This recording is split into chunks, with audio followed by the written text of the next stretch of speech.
Hello friend, आप सभी का बहुत बहुत स्वागत है। मैं हूं इंद्रजीत प्रजापति और आप देख रहे हैं हमारा यूट्यूब चैनल कौशल्या प्रशिक्षण संस्थान। ट्रिपल सी की सीरीज़ में आज हम बात करने वाले हैं लेक्चर 2 के पार्ट 2 की।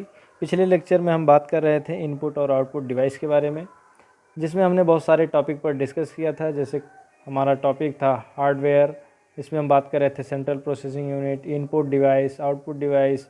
और आज के लेक्चर में हम बात करने वाले हैं कंप्यूटर मेमोरी, जिसमें हम बात करेंगे types of memory, memory heresy, primary memory आदि। आइए हम बात करते हैं कंप्यूटर मेमोरी की।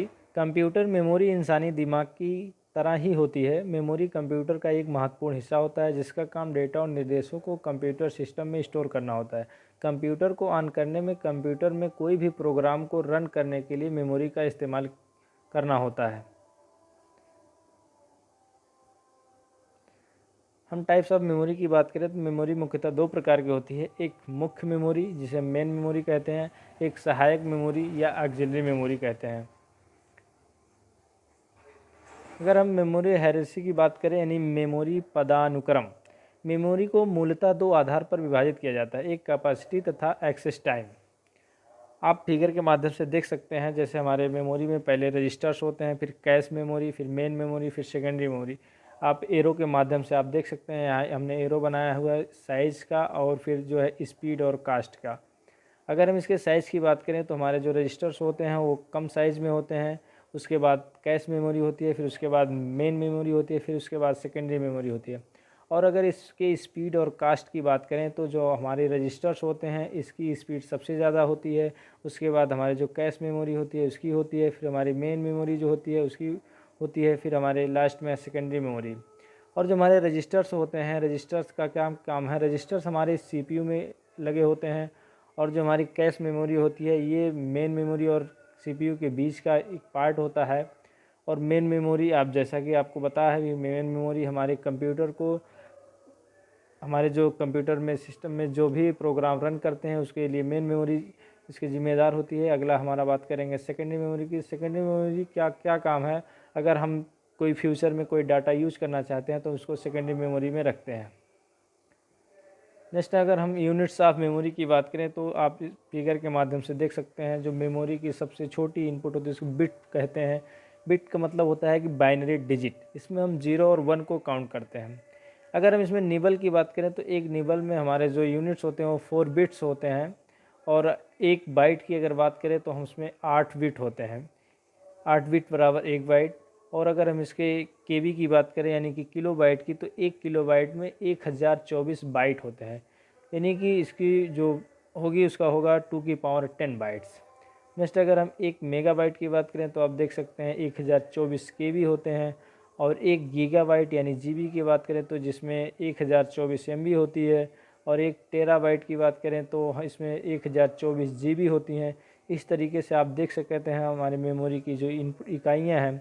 और हमारा जो लास्ट में हम सबसे बात करेंगे जो 1 जियो बाइट बराबर होता है हमारा 1024 ब्रोनोटो बाइट, यानी 2 की पावर 100 बाइट्स। नेक्स्ट आइए हम बात करते हैं प्राइमरी मेमोरी की। यानी मुख्य मेमोरी को दो प्रकार से डिवाइड किया गया है, एक हमारा होता है रैंडम एक्सेस मेमोरी, दूसरा हमारा होता है रीड ओनली मेमोरी। यानी रैंडम एक्सेस मेमोरी या इसको हम शॉर्ट फॉर्म में रैम कहते हैं, और रीड ओनली मेमोरी को शॉर्ट फॉर्म में रोम कहते हैं। रैंडम एक्सेस मेमोरी यानी कि रैम एक वोलाटाइल मेमोरी होती है। वोलाटाइल का मतलब क्या हुआ कि जैसे हमारा जो सिस्टम होता है, जो रैम जैसे हमारे सिस्टम में ऑन है और हम कोई प्रोग्राम रन कर रहे हैं, कुछ कार्य कर रहे हैं हमारे सिस्टम पर, तो लाइट अगर चली जाती है तो हमारा जो कंप्यूटर सिस्टम में जो प्रोग्राम रन कर रहे होते हैं वो उसी समय बंद हो जाते हैं। तो इसका मतलब होता है कि ये कंप्यूटर हमारी जो वोलाटाइल मेमोरी होती है। और रैम दो प्रकार के होते हैं, एक हमारा होता है डायनेमिक रैम, एक होता है हमारा स्टैटिक रैम। डायनेमिक रैम को हम डी रैम से भी डिनोट करते हैं। आप जैसा कि देख सकते हैं यहाँ पर डी रैम हमारा जो बना हुआ है। और डी रैम के हमारे जो है 3 पार्ट होते हैं, एक यस डी रैम यानी कि सिंक्रो डायनेमिक रैम, और रैम्बस डायनेमिक रैम, और डबल डाटा डायनेमिक रैम। आप देख सकते हैं यहाँ हमने लिखा हुआ है। नेक्स्ट हम बात करते हैं स्टैटिक रैम। स्टैटिक रैम मतलब को शॉर्ट फॉर्म में यस रैम भी कहते हैं। यस रैम एक non volatile memory yes RAM होती है, एक स्पेशल यस रैम होते हैं, एक यस आर ए एम होते हैं, एक इस तरीके से हमारे रैम के प्रकार होते हैं। फिर अगला हमारा है read only memory. Read only memory की बात करें तो ये एक नॉन वोलेटाइल मेमोरी होती है, यानी कि ये इसमें जो हम कोई भी डाटा रखते हैं तो काफ़ी लंबे समय तक इसमें डाटा स्टोर किया जा सकता है। और हमारा जो रोम होता है उसके 3 प्रकार होते हैं। एक प्रोग्रामेबल रीड ओनली मेमोरी, यानी कि पी रोम से हम इसको डिनोट करते हैं। दूसरा हमारा होता है erasable programmable read only memory, जिसको हम ई पी रोम के नाम से जानते हैं। तीसरा हमारा होता है electronically erasable programmer read only memory, यानी कि ई पी रोम। तो इस तरीके से आप देख सकते हैं। आइए हम बात करते हैं सेकेंडरी मेमोरी की। सेकेंडरी मेमोरी सीपीयू के बाहर होती है। इसकी स्टोरेज क्षमता मेन मेमोरी से अधिक होती है। इसकी मेन मेमोरी की तुलना में स्पीड और कॉस्ट प्राइस ही कम होते हैं। इसमें स्टोर किए गए डेटा और हम भविष्य में प्रयोग कर सकते हैं। हमारी जो सेकेंडरी मेमोरी होती है उसमें 3 प्रकार, जैसे हमने यहाँ लिख दिया, एक मैग्नेटिक डिस्क होती है, एक ऑप्टिकल डिस्क होती है, एक सॉलिड स्टेट डिस्क होती है। मैग्नेटिक डिस्क में हमारे आते हैं हार्ड डिस्क, फ्लॉपी डिस्क, और ऑप्टिकल डिस्क में हमारे आते हैं CD, DVD, blu ray disk. और सॉलिड स्टेट की बात करें तो इसमें हमारे pen drive and flash drive आते हैं। आइए हम यहाँ देख लेते हैं। जैसे हमारा पहला है फ्लॉपी डिस्क। फ्लॉपी डिस्क की अगर हम बात करें तो फ्लॉपी डिस्क एक वृत्ताकार डिस्क होती है जिसके दोनों तरफ मैग्नेटिक पदार्थ चढ़ा होता है। फ्लॉपी डिस्क में डाटा ट्रैक्स एंड सेक्टर में स्टोर होता है। फ्लॉपी डिस्क ड्राइव कई अलग अलग साइज़ में आती हैं। आप जैसे यहाँ पर आप देख सकते हैं हमारी जो फ्लॉपी डिस्क हैं वो कई प्रकार के आते हैं, जैसे 8 इंच यानी कि 80 KB, यहाँ 1.2 MB और 1.44 MB से आपके सामने प्रस्तुत है।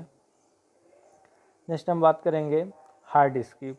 हार्ड डिस्क क्या होता है, आप यहाँ फिगर के माध्यम से देख सकते हैं। हमारे हार्ड डिस्क एक ही धुरी पर लगी हुई कई वृत्ताकार चुंबकीय डिस्क का एक समूह होता है।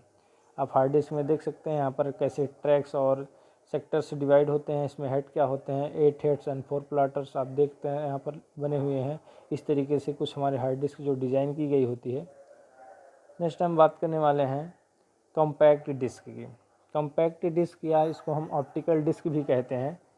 ऑप्टिकल डिस्क क्या होता है, एक विशेष प्रकार की डिस्क होती है जिस पर डाटा सिर्फ एक बार लिखा जाता है, फिर उसको कितनी भी बार पढ़ा जा सकता है। यह एक प्लास्टिक की बनी हुई डिस्क होती है जिसकी भीतरी परत एल्युमिनियम की बनी होती है। इसमें डाटा स्टोर करने की विधि मैग्नेटिक डिस्क से अलग होती है। चुंबकीय डिस्क पर चुंबकीय चिन्ह बनाए जाते हैं, जबकि सीडी पर डाटा पिट्स यानी गड्ढा और ब्लैंड्स यानी भूमि के रूप में स्टोर किया जाता है। सीडी स्टोरेज कैपेसिटी हमारी जो होती है वो 700 MB की होती है।